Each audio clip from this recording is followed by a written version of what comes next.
Hello everyone, आज हम current affairs की एक और न्यूज़ कवर करेंगे जिसमें एमपी से एक बहुत ही दिल दहलाने वाली खबर आ रही है। 4 साल में एमपी से 43,000 बच्चियां गायब हो चुकी हैं। इंदौर के बाणगंगा और लसूड़िया में सबसे ज़्यादा मिसिंग जिलों में धार दूसरे नंबर पर है और भोपाल तीसरे नंबर पर इसकी गिनती आती है। तो क्या है ये पूरी खबर, क्यों ये हो रहा है, क्या इसके कारण बताए जा रहे हैं, इसके समाधान क्या हो सकते हैं, उस सबके ऊपर हम चर्चा करेंगे।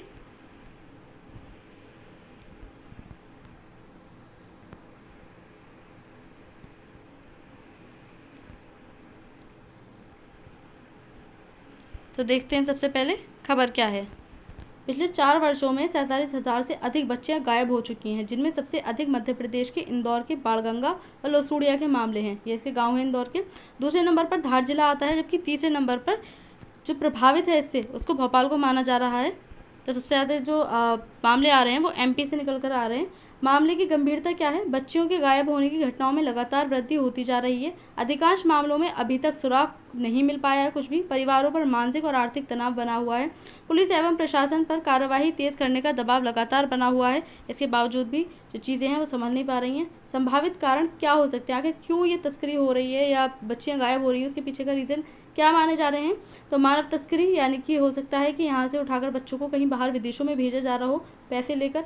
बाल श्रम हो सकता है। यौन शोषण, अपराध और अपहरण के इसके उदाहरण माने जा सकते हैं। जो फिरौती है उसको मांगने के लिए हो सकता है अपहरण किए जा रहे हों। पुलिस जांच में देरी व प्रशासन का सही ढंग से काम न करना भी इसका एक कारण हो सकता है।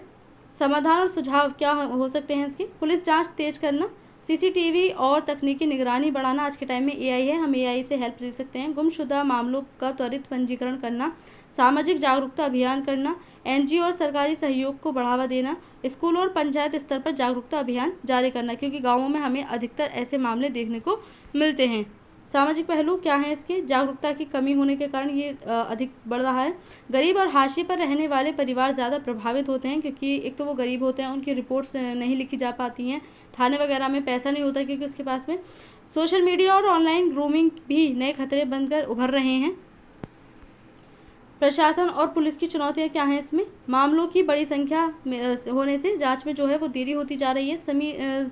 सीमित तकनीकी संसाधन हैं हमारे प्रशासन के पास, जिससे दिक्कत हो रही है। गुमशुदगी और अपहरण में फ़र्क करना मुश्किल हो पा रहा है। ग्रामीण इलाकों में रिपोर्ट दर्ज होने की प्रवृत्ति बहुत कम है, क्योंकि हम जानते हैं जो ग्रामीण इलाके हैं वहाँ पर बड़े जो मतलब पुलिस स्टेशन वगैरह होते हैं उनकी सही प्रकार से नहीं होती हैं। परिवारों पर प्रभाव क्या पड़ रहा है इसके? मानसिक आघात, डिप्रेशन की संभावना है। रोजगार छोड़कर खोज में लग जाने से जो इनकी स्थिति है वो खराब हो रही है। आर्थिक स्थिति कमजोर होती जा रही है। सामाजिक कलंक का सामना इनको करना पड़ रहा है। एक तो इनके बच्चे मतलब गायब हो रही हैं, ऊपर से फिर इन पर जो सामाजिक दबाव है वो बनता है। राजनीतिक पहलू क्या है इसके? विपक्ष का तर्क, विपक्षी दल कांग्रेस ने एसटीएफ गठन और त्वरित कार्रवाई की मांग की है। सत्ताधारी दल का तर्क क्या है इसमें? भाजपा का इस मुद्दे पर अभी तक कोई बयान नहीं आया है, यानी कि जो विपक्षी दल है वो इसके लिए आवाज़ उठा रहा है। वो कह रहा है कि इस पर जो है कार्रवाई की जानी चाहिए, लेकिन अभी तक सत्ताधारी दल कुछ भी इस पर तर्क नहीं दिया है। भारत में मामले क्या हैं?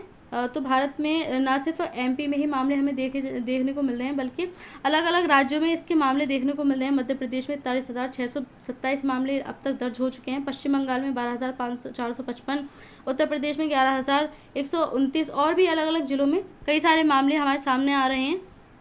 ये इसका पूरा मैप दिखाया गया है जो मामले हो रहे हैं पूरे भारत में। निष्कर्ष क्या निकलते हैं इसके? यह केवल कानून व्यवस्था का नहीं बल्कि सामाजिक सुरक्षा का मुद्दा है, क्योंकि इसमें जो हमारी समाज की बेटियां हैं वो कहीं ना कहीं उनके लिए खतरा उत्पन्न होता जा रहा है। हर बच्ची की सुरक्षा के लिए सरकार, समाज और परिवार सभी की अहम भूमिका होती है। इसे सामाजिक कलंक के रूप में नहीं, बल्कि जो सामाजिक नाम पर हम इनको मतलब इन चीज़ों को दबाने की कोशिश करते हैं, बल्कि कानून व्यवस्था के रूप में देखना चाहिए। हमारी जो कानून व्यवस्था है वो कमज़ोर पड़ती जा रही है, इसमें सुधार करने की आवश्यकता है, ताकि जो हमारे देश की बेटियां हैं वो सुरक्षित रह सकें, हमारे देश के बच्चे सुरक्षित रह सकें, क्योंकि वो देश का आने वाला भविष्य हैं। तो इस न्यूज़ में इतना ही। Thank you.